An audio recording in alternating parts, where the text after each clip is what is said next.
Welcome to Delightfully Dysfunctional, a podcast about navigating the emotions of the human condition and the challenges that come with it. I'm Keilani Persian Mason, a psychotherapist and life coach with James Timmons, an ever-curious human. This is not a replacement for mental health therapy. Please seek out mental health care if that's what you're needing. This is an opportunity for self-healers to dive deep and understand more about themselves. Hello, delightful humans. I am Keilani. This is James, and you are listening to Delightfully Dysfunctional. That's how you applaud in sign language. It's also how you wave when you're creepy. When you're creepy. Yeah. There's been some confusion. I don't speak sign language, if that tells you anything. Okay. I've been in a little bit of snaps lately. I don't know. Maybe it's all the poetry books I recently bought. I'm like, snaps for that, yes. Snapping is one of my tics, actually. Really? Yeah. I've never seen you snap. Well, you might have heard me, though. Oh, maybe. One time I was at a restaurant, and I was doing that, and the waitress goes, "Don't fucking snap at me." And I was like, "Oh, jeez." I understood, the misunderstanding. Waitress. But did you feel like you could explain, or was it too rushed in the moment? No, I was like, I actually have a neurological condition. Yeah, well, I tried. I was like, I have Tourette syndrome, and she was kind of like, "Oh, okay." Okay. But at the same time, I was like, this. She probably gets snapped at more often than people having Tourette syndrome. So it was probably not really believable. Understanding of you and where she was coming from. Yeah. Has the tics you've had changed over the years? From when you were little? They've only really evolved a little bit. Mm-hmm. Because my first tic, I can remember, I would go, "Ho," like that. Ho. Ho. Yeah. That's satisfying, actually. Yeah, the feeling. But my teachers used to, back then, they didn't know what was going on. Mm-hmm. So they thought I was just being disruptive. So I got in trouble a lot. Mm-hmm. But then one teacher, I remember Mrs. Ryder in the 5th grade, she called my dad in, and I was so used to getting in trouble that I thought I was in trouble. She called my dad in and she said, "I think your son has Tourette syndrome." And he was like, "Whatever." And I was like, she was describing it. And I'm like, I absolutely have that. Yeah, that makes perfect sense. And so from that day forward, I was able to identify and explain to everyone. Oh, what a wonderful teacher you had who could help you understand that. Yeah. And she was, and what's funny is that when I was in that class, I remember I thought she didn't like me, but I think at first she probably thought I was she heard that I was a bad kid or something, but then Watch out for that James Timmons. Yeah. And then start snapping at you. But then she gave me answers that was to the point where I remember her name. I don't remember any of my other teachers' names. Yeah, teachers, you can make such a difference. That's such a compassionate way that she approached that. I thought that you said, didn't your dad, wasn't he also diagnosed with Tourette's? He was never diagnosed, no. But I think I inherited it from him because he used to hum all. Oh, interesting. Yeah. So he never really self-identified that way. Right. Okay. He would have hiccups too, which you can, my tic sounds kind of like a hiccup. That one. Mm-hmm. But his would be not. I remember I started paying attention a couple years before he died, and I noticed that there was not a rhythm to them. I'm like, oh my gosh, that's a tic.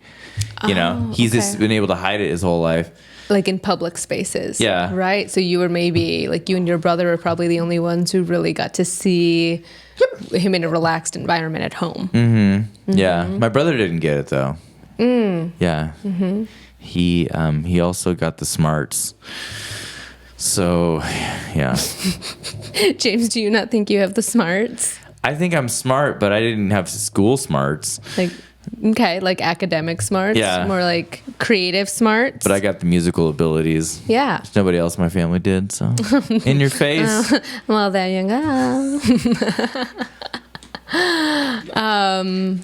Has it, because I think I knew someone who, I think it was Tourette's that they had, but a lot of the things that they would say were quite shocking. It wasn't just sounds, it would be bad words sometimes, or just dark things, honestly. Jeez.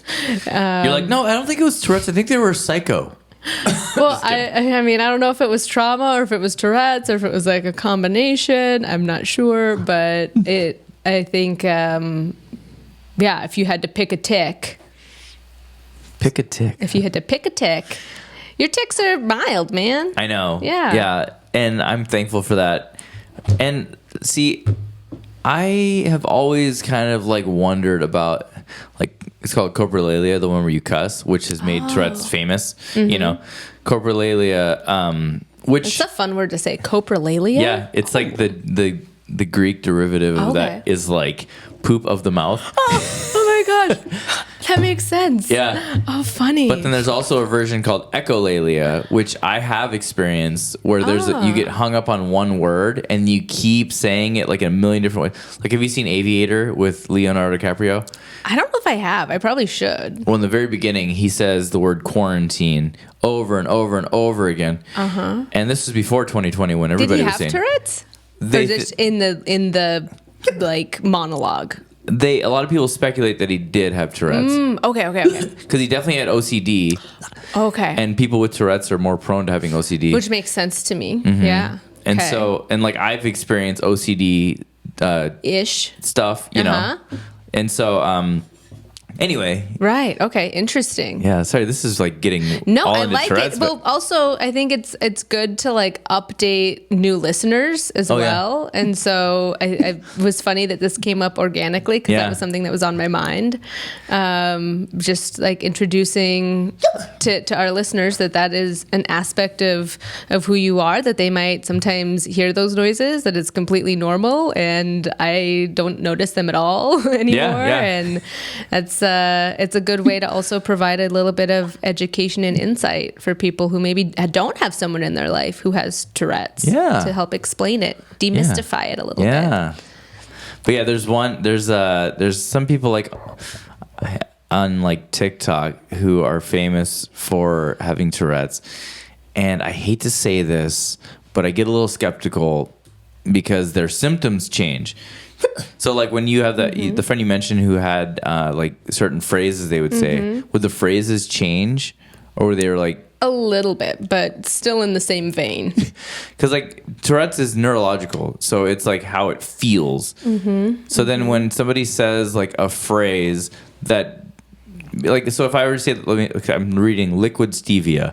If I were to like get hung up on that, I might go liquid stevia. You know, like I'm gonna like hit those consonants because it feels a certain way on my like tongue.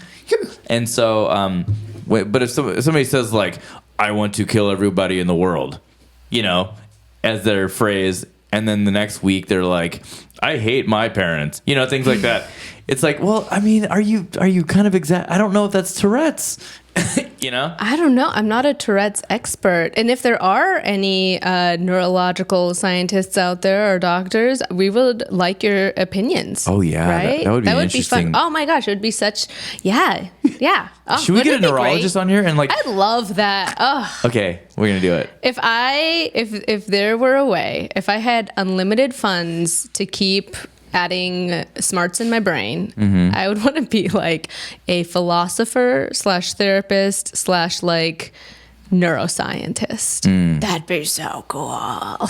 Yeah, that would be fun. It's all because that's like the brain. You're just the brain expert. The brain is so fascinating. Yeah, it's so fascinating. And it's funny. I was speaking with someone who, you know, each person, we have our gifts, and one that I do not have is to be mechanically inclined. I'm not the handiest lady out there. I wish I were. I wish someone create a handy lady class for me, please. They're probably out there. They're probably out there, but I need to be like physically there, not online. Like I need to like show me step by step, break it down even further. You pick up the nail. Is that what happens? What's next? And in the same way, I feel like there wasn't really a question in the line of work that I was going to go into. Like, this is the thing I felt like I could do well. Like understanding that emotional sphere and being a bit of a kind of deciphering communication for people and understanding that layer of complexity. It's something that's really fun for me. Yeah. And it's something I enjoy. And so, I don't know, it's fun. It's fun to pick up on everyone's separate gifts and to also be able to recognize yours, because it wasn't always something that I valued. And so, I don't know, similarly, I wonder if you have any thoughts about that. What is your secret sauce for the world? What's your gift that you're putting out there? Or are you navigating that? I'm probably navigating that. I was going to make a joke, but I won't. I can see where I... Set me up? I did. But let's just keep going. Keep going. Yeah. Okay. Don't get stuck in the gutter. We can do this. Okay. Yeah, no, that's a good question, though. I'll have to think about that. Yeah, I've got all kinds of questions for you, James. Oh gosh, hit me. Yeah. Oh, okay. So I got some deep ones. Okay. Okay.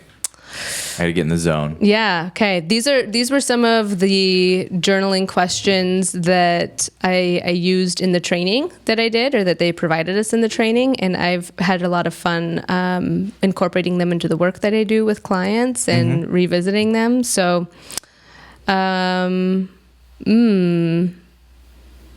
Okay, my question for you is, what aspects of yourself and your life do you not fully accept? What prevents you from accepting them? That's a deep one. Jeez. I mean, is that too deep for this time of the day? Well, for morning? It's going to be a 1 hour answer. It's a 1 hour answer. Yeah. Okay, just ask what it. Aspects of your life, of yourself and your life, do you not fully accept? Well, just the last couple of years, a complete identity shift. Because I self-sabotaged so hardcore. Like, I made it cool. No, I made it uncool, but you're like, I'm not going to dip a toe in. Yeah, I go big. I'm going cannonball into self-sabotage. And yeah, there's a lot of nuclear winter, I guess is the best term I can come up with. Post-apocalyptic down nuclear. Yeah. You know what I'm trying to say? No, I love visual representations. It's in your internal world you've painted a picture for me. Yeah, it feels like how do we rebuild from here? Yeah. And disorienting, and when I blew everything up. Everything you see, you're reminded of it. Yeah. That's kind of the feeling that I get in what you just shared, just in that. Yeah, so it's like what used to be here is now just an empty desert. That's how I view my life. And I call this season the wilderness. And so, yeah, it's been really difficult rebuilding my life. I have setbacks continually. But, so it's hard to accept where I was and how great of a situation I was in, and I sabotaged that. And so, I've thought a lot of times, I think a lot of people who experienced the exact same thing that I did would have probably ended their life or something, And then and I always think well, life will never be as good as it once was. But then I'm also well, maybe it could be better, and I need to believe that, So yeah, it's still like a grieving and a continual acceptance. I'm so glad that you used the word grieving and acceptance, because I think that we don't grieve moments in our life enough, to be honest. Yeah. And it's such a necessary part of the process to get to the other end. And I fully and wholeheartedly believe that there are really beautiful and wonderful things ahead for you. Thank that you. A lot of it's born out of these hard places. Yeah. In fact, I've got a poem for that. Okay. I might have actually read this poem last time. There might be 2 poems I read to you, but I still feel connected to this moment in this poem. Okay. Much of my confusion and sadness came from being disconnected from myself. The greatest journey I have taken so far is the one where I ended the alienation between me and all that I am. The one where I connected my light and my darkness, where I united what I wanted to know with what I did not want to face. Only through this union and truthfulness did I begin to feel at home within my own being. Coming home. Okay, that's great. The visual that I got, which is weird, is, have you ever seen Avengers Endgame? Mm-hmm. How Hulk becomes like his full conscious self, but he's also like has all his superpowers and he can control it whenever he wants. Oh, that's so cool. Because I like the connection between like dark and light.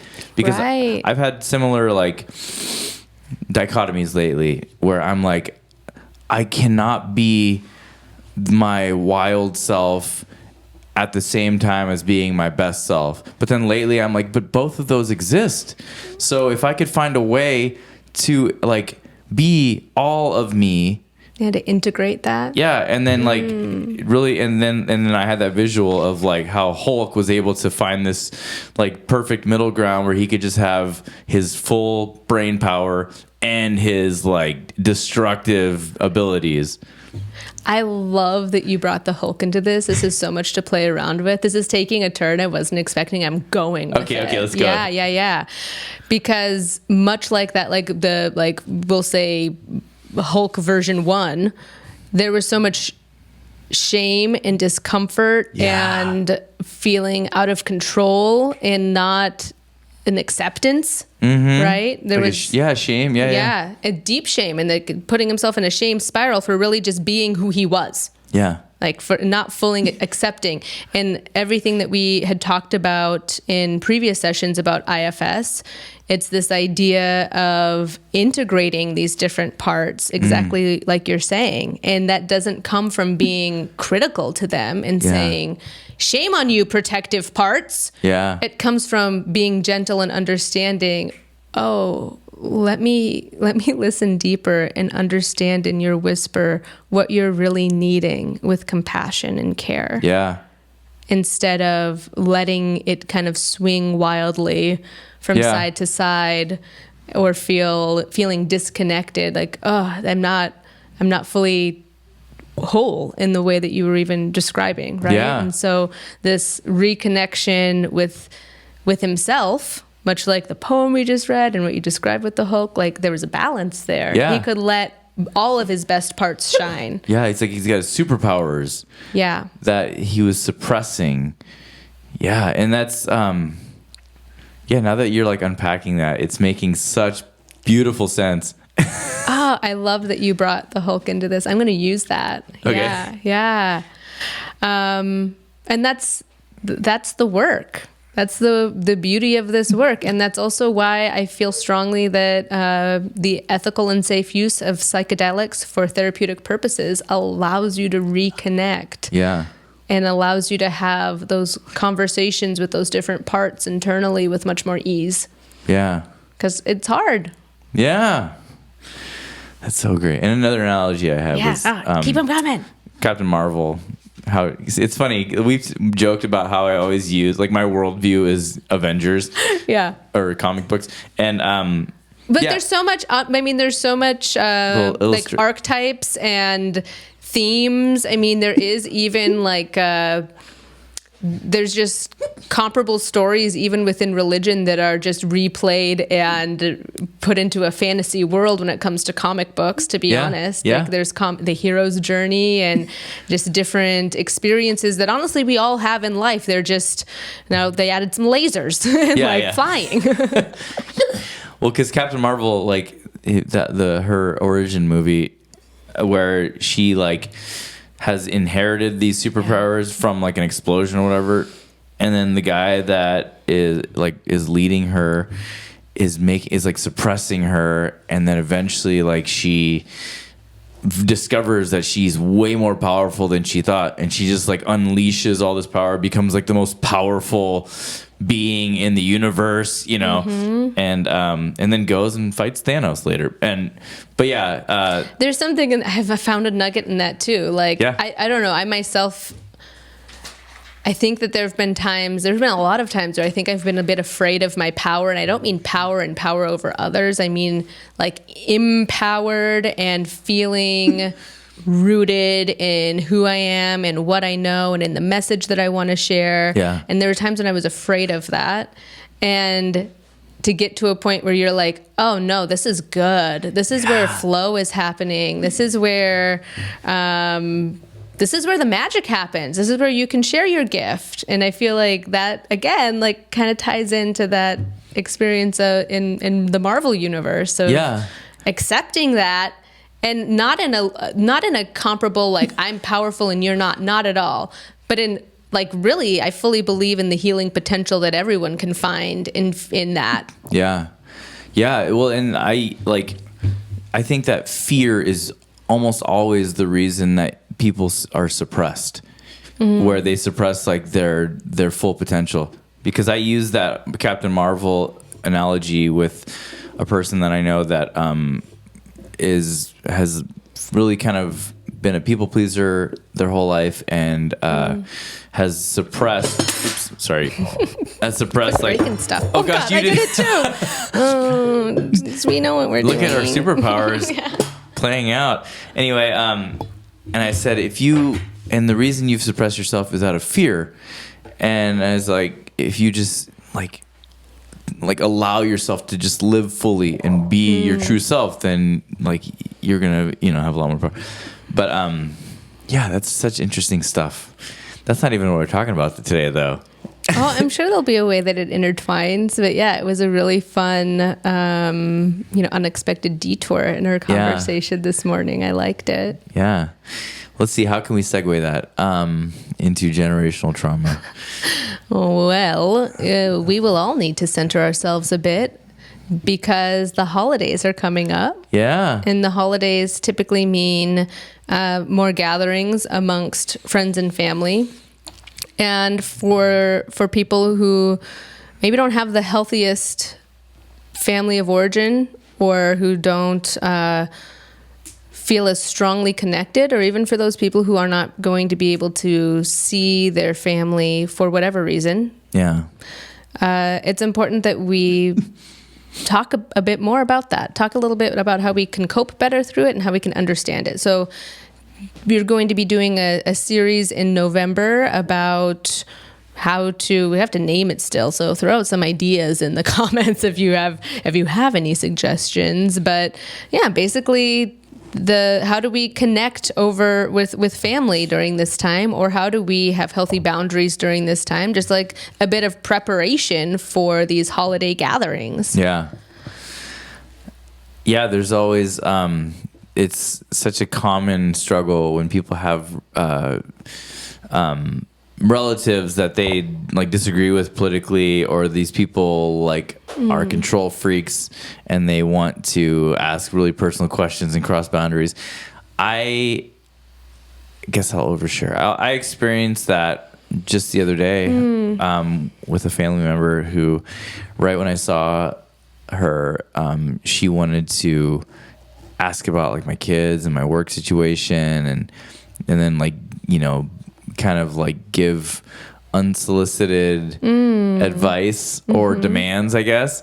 And I just simply said, I don't want to think about it right now, And she was respectful of that boundary at that moment. When later kept on poking at that stuff. So I mean, right, I know how triggering it is, and like how like, because I would like shut down and be like, oh my gosh, just get me away from this person, Right.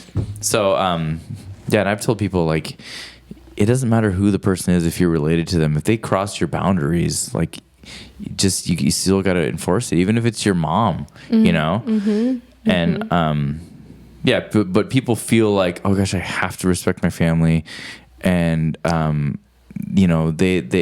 just have to kind of endure it. Right, or that not obeying them means that you don't love them, or that something like that.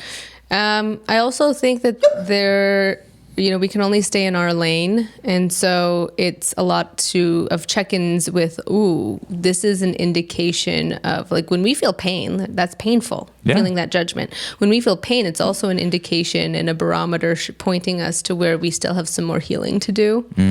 So I think that in, what do we have control of? What don't we have control of? It has to do with what is it that it's feeling triggered or feels hurt by those situations, and how can I be more gentle with that part of myself. Yeah. Because a piece of it that we have control of is to understand it so that we're not feeling triggered. I think that if we just say I've had trauma and I'm always going to be triggered versus trying to understand it, we're not taking the reins in what we have power and control of in our lives, and we're giving it up. Yeah.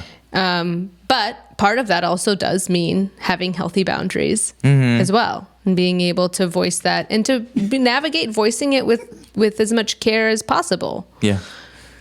Yeah. And like the whole generational trauma piece, because a lot of people, if you have like boundaries, they will respond as like you're being unreasonable. And it's crazy because like some people just have a lot harder time or a lot more sensitive than others. And and like their genetic makeup can influence that, where you're like predisposed to just be more of a sensitive person. And so, but like, would you say understanding generational trauma can really shed a lot of light as to why somebody is just like, cause my 4 kids, I have a couple that are a lot more sensitive than the others, you know? And I guess I can't really, cause genetics are just kind of like a crapshoot, you know, you could get any sort of genetic like lottery, you know. Yeah, and then it also has to do. So let's define generational trauma and break it down, because I think that that's where hopefully there'll be some insight into what you were sitting with. Okay, so let's define generational trauma. Generational trauma, it's the emotional and psychological impact of past trauma that is actually passed down through descendants, and it's not just in. It can be done through like the way that we attach to our kids or the way that we respond to them, and how trauma is limiting. It limits connection when it goes unhealed. It limits the ability to really feel open-hearted. It's damaging in that way. But there's also physiological changes that happen in the DNA, and the study of that is called epigenetics. So epigenetics is heritable changes in DNA expression. And it means that there's these modification or marks on the DNA and the proteins associated with it, and they turn on or off depending on what kinds of factors and influences in the outside world are happening. So if there are environmental factors, behavioral factors, meaning if a child has grown up in an environment with complex post-traumatic stress disorder, CPTSD. That means it's something that happened typically in childhood. It was more regular part of the environment, and it happened over a long period of time. Like little T trauma? No, in fact, I'm kind of feeling more and more like trauma is trauma. Yeah, right. But like it's because that could, and I mean, a lot of people we might rank trauma in a certain way, but if we're actually looking at how it influences someone, I wouldn't say that a kid who gets punched in the face and has a black eye regularly is undergoing more trauma than a kiddo who constantly gets screamed at, is told that they're a burden, and is never like able to participate in the family system and is shamed. Yeah, absolutely. So like similar consequences that are going to show up in their DNA or be expressed down the road that will affect them long term. So I feel like I invite everyone to kind of like shift a bit of their understanding of how, like what trauma is and how it can be passed down, how it impacts us as humans and as parents. And so when I think about like one example of a past trauma that's really interesting that's been studied is the study of Holocaust survivors and their descendants and the trauma that was passed down, where there was significant increase in depression and in certain trauma behaviors that were happening within those homes. And those children, those descendants had never experienced the Holocaust themselves. They'd never been in environments that were unsafe in that way. But that there were there were noticeable differences in their DNA trauma response as well as in their behavior. You would have looked at that and said that this was someone that had survived trauma, because connection to your caregiver is a necessary thing that children need to thrive. Yeah. And it breaks my heart when I think about what's currently happening in our world and the deep, deep amounts of trauma that are happening right now, especially to children. I actually had what felt like a very realistic dream this week, and it still has taken some time for me to shake out of it. And it was in a war-torn area, and I was carrying Priya around, and I couldn't find Zach, and bombs kept hitting, and telling her close your eyes, it's gonna be okay, and not feeling that, and just not feeling safe. Yeah. So when we don't feel safe, this trauma is expressed in our DNA. And even widening this conversation to even talk about animals, that is how animals also tend to evolve. If you were not able to survive and you did not feel safe, then now we have a new way that DNA is being expressed so that we can be more adaptive to that environment. However, we also have to be providing the things as humans that we need to heal from trauma. And I don't think that in society we're doing a very good job of that. I think that we're missing a lot of key necessary ingredients. And so we're seeing an influx of trauma being compounded through generations, and without a way to understand it, because it's all we've ever known. It's all our parents have ever known. It's all our grandparents have ever known, but it's not the way it always was. Yeah. So again, I feel like our conversation is diverting, but I'm excited about it, so I'm rolling with it. Yeah. One of the presenters that spoke in this training I went to, but he really broke down the problem and how we got here as a society, because we used to live in reliance with our family in small cultures, and it was about connection, and it was about infusing more connection to nature and to the earth too. We knew where our food was coming from. Yeah. We had a deeper understanding even of death. We had a greater appreciation and an understanding of just the natural consequences and nature in the world. And that was a connecting factor. And in the 1960s to the 1840s, or 1760s, 1760s to 1840s was the Industrial Revolution, and that pulled family away. It divided family. Now there's less family that is able to participate in the childbearing in that way, or to have that connection, to have those rituals. And the 1950s, then the nuclear family, suburbia.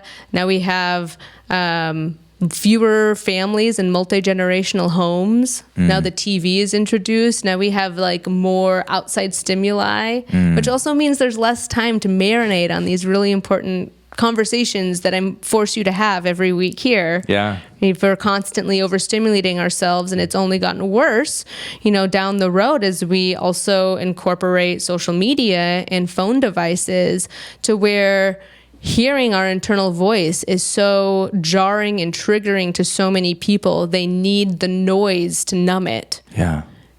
And then we lose out on the key messengers there. And when they get louder through anxiety and depression, we wonder why. Yeah, because they haven't really grown. They've kind of stayed stuck with a pacifier. Right. Yeah. And if they're never heard, like a toddler, they get louder. Yeah. And so those symptoms are going to look more obvious. That's so interesting that you broke it down with a timeline like that, because that's perfect with just generational trauma. I wonder if the next generation is going to have a predisposed response to feeling neglected or something. Well, what's really sad, and what I was hearing from students, even when I worked in the elementary school, which was now 5 years ago, was a lot of kiddos, honestly, even kiddos as young as third grade, saying that they had thoughts of killing themselves because they did not feel important to their family or their parents because they were always on their phone. That was one of the reasons. Like, well, you're like, they don't care. Yeah. And at some point after you've tried as a child to get your parents to engage with you in a more meaningful way, and you continue to show them that they're not important, but that your phone is, they stop asking you. Yeah. Yeah. I'm very guilty of that. And so, yeah, that's convicting. But, and I mean, I want to be honest that I'm not perfect at it either. I'm not asking for people to be perfect. That's not realistic. A lot of my business and work requires me to be somewhat connected to what's happening and what's going on with my clients and what's, planning the next thing. But if we can be intentional about it and say, okay, I can set this aside, or I can, like give yourself not just permission, because sometimes it's the pressure to be productive or to produce, not just permission to put your phone down, but see it as an imperative to having actual connection with your kids. Yeah. I will do that. Okay. It doesn't have to be perfect. My Facebook was suspended because I think it got hacked. And so they said like some linked Instagram account that I'd never seen was not following the rules. So they suspended my, and I'm like, oh, okay, well, good riddance. And it's been great. Anyway. Oh, yeah. Good. Yeah. I mean, I'm needing to even remind myself of the social media cleanse and the things that I liked and gained from that, because it was wonderful. I think part of my recent pull back is because I also am wanting to stay in touch with a lot of wonderful people that I just made these connections with, and colleagues, and being excited about, being passionate and excited about the work that I do. And so much of everyone's career or passions happening on some form of technology. Yeah.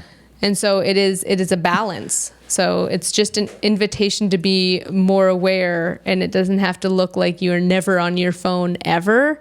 But how can we tune in to the tiny humans in our life without technology and really just savor those moments differently? Yeah. Because they pack a bigger punch too. For sure. Man, there needs to be, I think we talked about this before when Katie was on, that there needs to be like some like resort town where they only have landlines and there's no internet and like VCRs and things. Just like VCRs. 1985 is what we'll call it. 1985 town. Yeah. People would love that. But no, we got to go to a time where Blockbuster existed. So we'll say like 1992. Okay. And then TGIF. But I still want phones with cords. Yeah, absolutely. Yeah. Specifically, maybe like the hamburger phone. Personally, I never had one, and I'd like that. I remember the bougie one was the clear one where you could see all the lights and everything. That was the other one that came to mind. Yeah, that was like, those were cool kids. Yeah. Never had that. Yeah. So, we'd get Blockbuster and chill, and I would every night would be the whatever TV show lineup. So Fresh Prince would be on Mondays, and then Full House on Tuesdays, and then I don't remember the rest of the week. But yeah, TGIF on Fridays, that's a must, and Snick on Saturdays. Nickelodeon. Yes. Yeah. Oh, good stuff. So reminiscent. Anyway, okay, so I have a question for you. Okay. Just I feel like I have a very limited understanding of generational trauma, but I have like a basic. Sure. I have some personal stories that can maybe shed light too, but please share with me what's coming up for you. Okay. So yeah, the way I understand it is that like whatever, like the Holocaust survivors, for example. So let's say a woman is pregnant while in a death camp. And she has, there's that whole ominous presence there the whole time of like certain death. So she's got this massive amount of stress every day. So her stress hormones are just always present. So the baby is growing within this like pool of stress hormones. So that would because DNA is already like determined at conception, right? Or There's still like cortisol pumping through a mother's body is still affecting a child. Okay. And they're developing. Yeah. And their fetus developing. So it's not just the DNA code that is like that's gonna influence the baby to be like it's the whole development like in the womb, right? Yeah, it can affect and influence the DNA structure in while gestating. There can be like let's see, and I'm not a full expert in this, but this is my understanding. Like, so methylation is I think it's the gene's ability to adapt, and that can be affected, the methylation of the DNA, and also in programming a stress response. Yeah. And so and it depends too on like the time in gestation, the time during pregnancy, but there are some developmental implications or even like metabolic things that can be affected. And that even happens, and it's true of caregivers and how it affects children after pregnancy when the child is in the world. If a mother is under a lot of stress, they won't be able to produce milk and nurse their baby. And those are microbiome things that they need for healthy digestion and for immunity. Yeah. And so stress affects immunity response. It's crazy how effective or how influential that is. Yeah, because the way I understand it is the same way that alcohol will give a baby alcohol fetal syndrome is the same way that like cortisol and adrenaline will affect their like stress response, right? I mean, it's not the same way, but in similar that like it is, if you introduce a toxic substance to the environment where a fetus is developing and being created, there will be an outcome of that. You know, add this ingredient, it equals an adaptation to what was meant to be in the recipe. Yeah. And I just think it's interesting because like, I think if you were to poll all people on Earth, most of them would not understand that stress is like a chemical, is like brain chemistry, you know? And so... And also like certain, like stress isn't bad. Anxiety isn't bad. They're meant to protect us and we need them as messengers to pay attention to and maybe change or adapt what's happening in our life and listen to them. The problem is we're under some kind of cockamamie illusion that we should have the weight of the world on our shoulders and do it without a community and also not feel stressed and look Instagram perfect. Yeah. And then we're comparing ourselves thinking that everyone else has it figured out besides us. Yeah. And we're not being real. Yeah. Yeah, we should just have a socialist government. That's where this is going. You're like, where did that come from? I was into the 1992 cult idea here. Like, where's the commune? Give me that blockbuster. Absolutely. I'm there. Yeah, cult is very similar to socialism. Like micro-socialism. I'm kidding. I do not believe in socialism. I don't necessarily even believe in capitalism, if I'm being completely honest, because it's toxic. And there's room for so much corruption, which is what we're experiencing in our country. I won't go too deep into that. Sorry. You're good. I'm going to keep us on track, though. I'm going to keep us on track. So parental trauma can impact that parent-child attachment. We learned from Katie, a previous guest, about the importance of attachment and how that can affect future relationships. So please go back and tune into that episode if that's an interest of you. It was very enlightening and there's a lot of information. So it can form insecure attachments where if there's trauma, if that's not accepting and fully integrating yourself in your healing, it's going to show up in the way that you are unable to regulate yourself around your kids, or an inconsistent caregiving, in emotional availability and attunement, in having big triggered stress responses, or feeling like there's a difficulty in resilience because of the effects of generational trauma. And so I think that there's a lot of people walking around who think, well, I don't know why I'm so depressed and I have so much trouble navigating family and I feel so hurt from these things. Or maybe they haven't even allowed themselves to get to the point of feeling some righteous anger over the way that they were raised without a parent or caregiver who is able to provide that emotional regulation to them due to their trauma. They might not even be aware of it. And it feels really confusing, and then there's a cycle of shame. There must be something that's wrong with me because it's not as bad as this idea of, a battered child that I have as my benchmark for what qualifies as trauma. Yeah. But feeling abandoned within a family is still trauma. Yeah. Feeling unworthy and unlovable or feeling unsafe because a parent only knows how to erupt into anger, or that you're kind of not able to express how you're feeling. You're not able to feel seen with your parents. Those are forms of trauma that affect us. If it affects the way that you have interpersonal relationships and you can't feel like you can fully connect, and I think you should be having these, sitting with these questions. Yeah. And it doesn't mean that your parents were bad people. It doesn't mean that they're doing their best with the limited information, knowledge, and the toxic society that we all live in that isn't talking about it like this. Yeah. There's a thing, I feel like I just had an epiphany, but I'm just going to say it. Would you say that trauma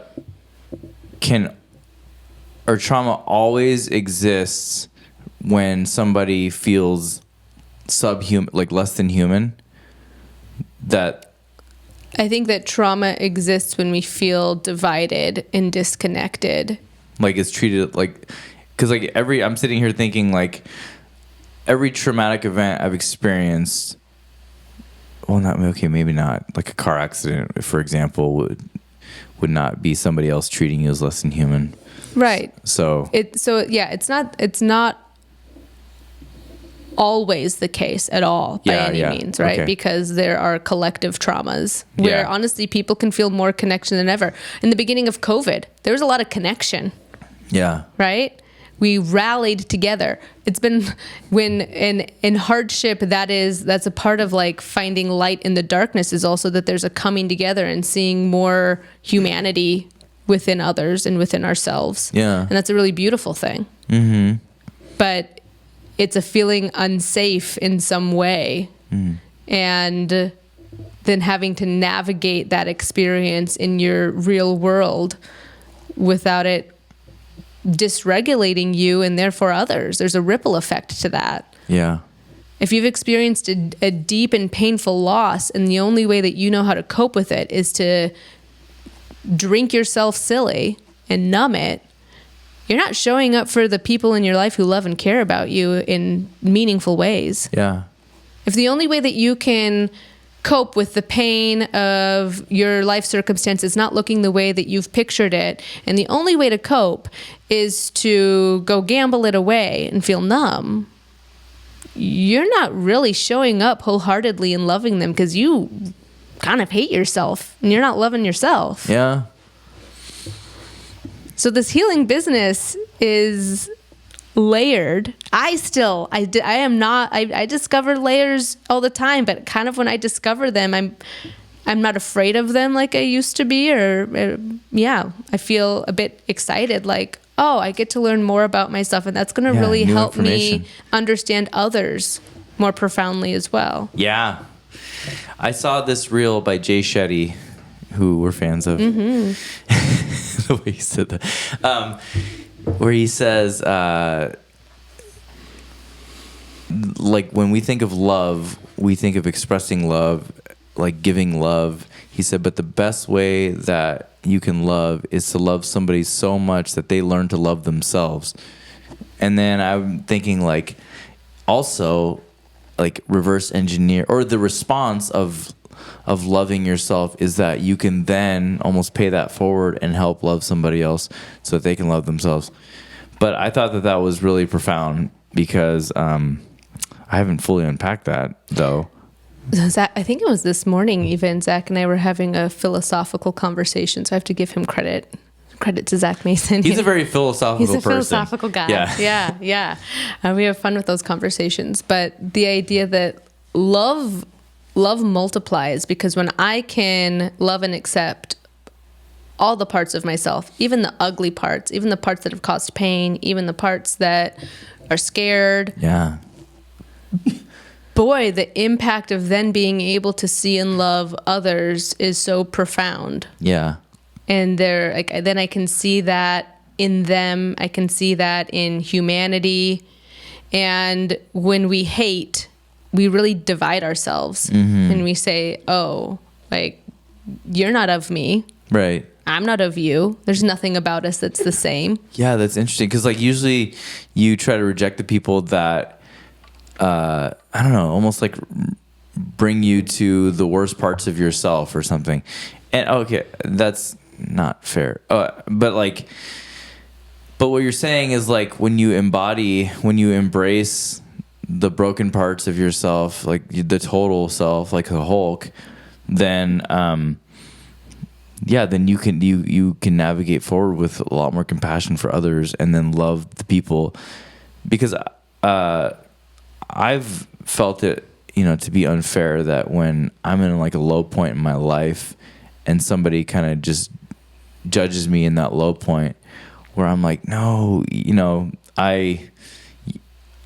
this is not me, this is just this is the worst part of me, So the best people are the ones that will love you and see, that you're just in a season or something, and they'll embrace you even at your lowest parts. And here's a secret, just like all humans, like we don't get to be privy to the highs and lows of every person that we interact with, but I promise you that they have them. Yeah. I promise you that they struggle with their parts as well. Yeah. This is I think these are the lessons that we're here to understand in humanity. And I think we need to do a better job. Yeah. Yeah, that's good. I'm going to choose to...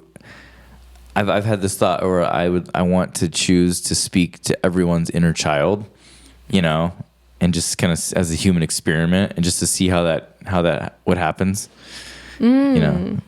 So I haven't been doing it, but I'm gonna try.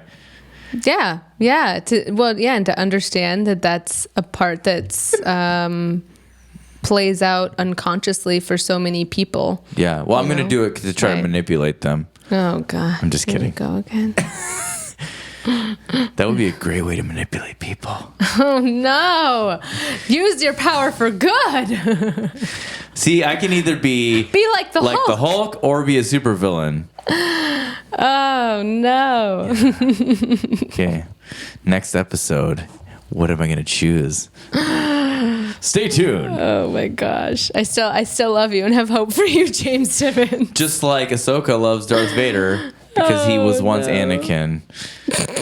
But Darth Vader is like such a badass villain, The dark side had way cooler colors and costumes.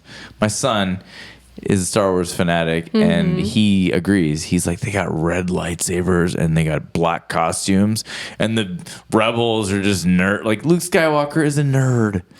You know what? I am queen of the nerds, and I love them. So you're like... a Jedi, sure. And I'm like a Sith. No, I'm not gonna be a Sith, but I might. No, I'm just kidding. Am I? Sorry. So I'll give a personal example as well. I think this is something I've shared on the podcast. I could. There's probably multiple family lines that I could speak to, but the one I feel comfortable with is my grandparents married and had their first child in the Japanese internment camps. And that's where, they had to leave all their belongings, leave their home. You got into a train with covered windows. And as an American citizen, as citizens who were born in the United States, like you and I, shipped off and taken to these quote unquote camps, oftentimes kind of just like horse stalls that had been mucked out, and oftentimes pretty inadequate settings. Yeah. And there was so much shame in that process. And I often reflect too on the fact that if that, that was not that long ago, which is wild. Yeah. It was not that long ago, in the 40s. And if I were alive, or even if my daughter were alive, we would be taken away from Zach, and we would be put in those camps as well. Yeah. And so there was such a divide and a shame that was brought upon that community. And it shapes, each family, I'm sure, differently. But a big theme was that families were divided once they got there, because women kind of hung out with women, men hung out with men, kids were all playing together, but there wasn't like the family system in the same way. Mm-hmm. And in some ways, it probably brought community together as well. Again, like we talked about COVID, there was a coming together and there was a divide. It's a bit of both that can happen in those situations. But the trickle-down effect, I think, is that my grandparents did not know how to fully heal from that. And then they weren't able to fully be there for their kids. So there was addiction, or there was an inability to be present and to form healthy attachments, to regulate emotion. And there's a trickle-down effect from that, and how that affected then my father and his siblings. And a trickle-down effect from that. If you were never taught how to have healthy connection, if there's never been anyone in your life, and you have no example of what regulating emotion looks like, and what healthy attunement and connection looks like, and what that bonding is, it's going to be really difficult to replicate that or to know where to start. Yeah. So there's been tension in those relationships along the line as it's evolved. And that's one example of generational trauma and how it shows up in action, and then consequently in the attachment that happens, that influences DNA changes, that influences the way that we respond or the messages that we take on. Because my message that I took on was, oh, you don't want to be a part of my life.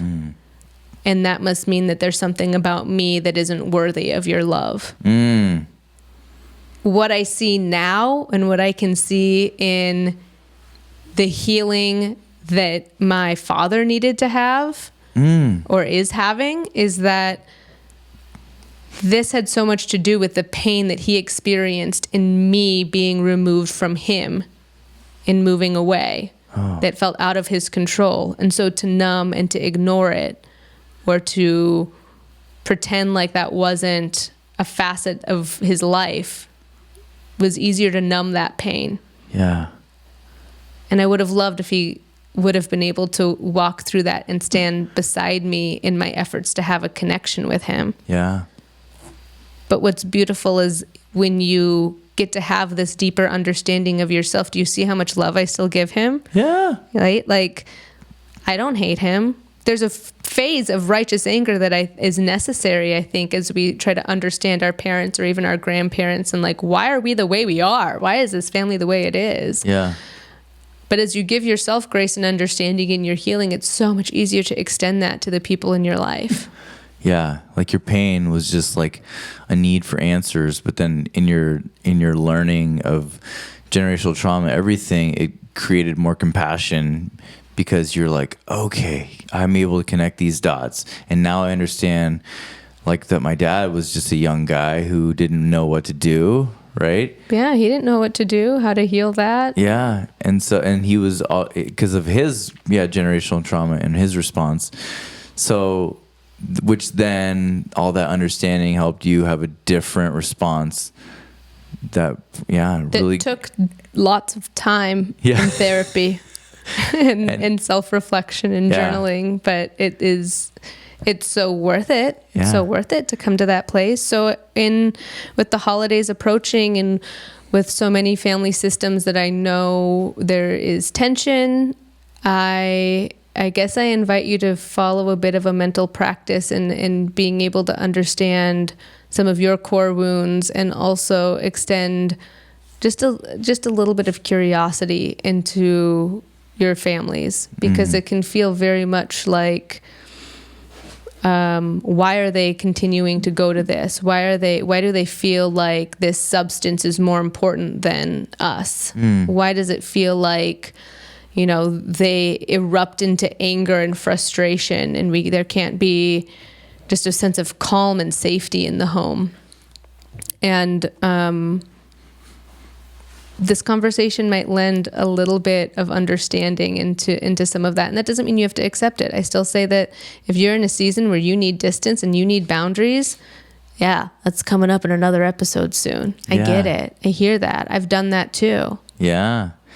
Yeah, that's interesting, because like what I'm gleaning from this conversation is like there seems to be two ways to approach like difficult family members, and that's either boundaries and enforcing those boundaries, or compassion and understanding.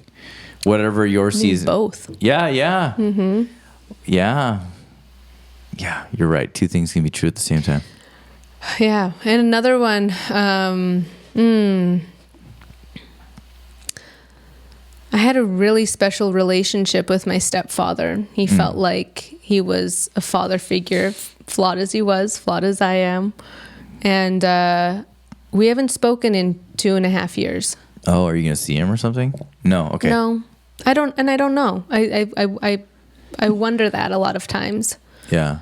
And I feel pretty doubtful that he'll listen and tune in, but I send him so much love, really, all the time. Yeah. But the boundary that had to be set for me is that if you can't engage with your own healing and show up to be better for me and for my kids, I have to set a boundary, as painful as that is. Yeah. And I know that that's a decision that others out there have made and will be highlighted and reminded during Thanksgiving and Christmas or Hanukkah or whatever, Kwanzaa, whatever holiday you celebrate. And I just want to say that my heart is there with you. Yeah. That's beautiful. Yeah. So remember that while you're watching football and gorging yourself on pumpkin pie. On the commercial break, take a moment and remember that. Yeah. Maybe instead of giving thanks around the table, just listen to Delightfully Dysfunctional for an hour. some family therapy. Okay, we're going to tune in now, everybody. Get tight. Your pie, sit tight. Pie therapy. So we'll be there with you. Which my birthday is the day after Thanksgiving this year, the 24th. Yep. Ooh, Zach's birthday is next week. He's a Halloween baby. Oh, that's spooky. Spooky. And my favorite episode is dropping on that day too. Our episode we recorded about psychedelics and my experience at the training. So if you haven't listened to that, please give that last week's episode a listen. Yeah, by the time this drops. Yes. It's such a weird place in existence that we exist, because it's like that hasn't existed, but then when everyone hears it, it already does exist. Time is wild. Oh my goodness. We would love so much if you have any advice for us. There will be a link in the description. It's just an opportunity for us to connect with you as from one human or two humans to another human, I should say. Right. And just honoring your story and honoring what you're going through. So I encourage you to be curious about that. And also please subscribe, give us some feedback, share with a friend if you feel like this would be a meaningful dialogue for them to tune into. It's my biggest hope and wish that it resonates with others, that through the healing that we do at this table, it gets to reverberate in the world. Yeah. And continue to be curious out there. Thank you so much, delightful humans. See you next time.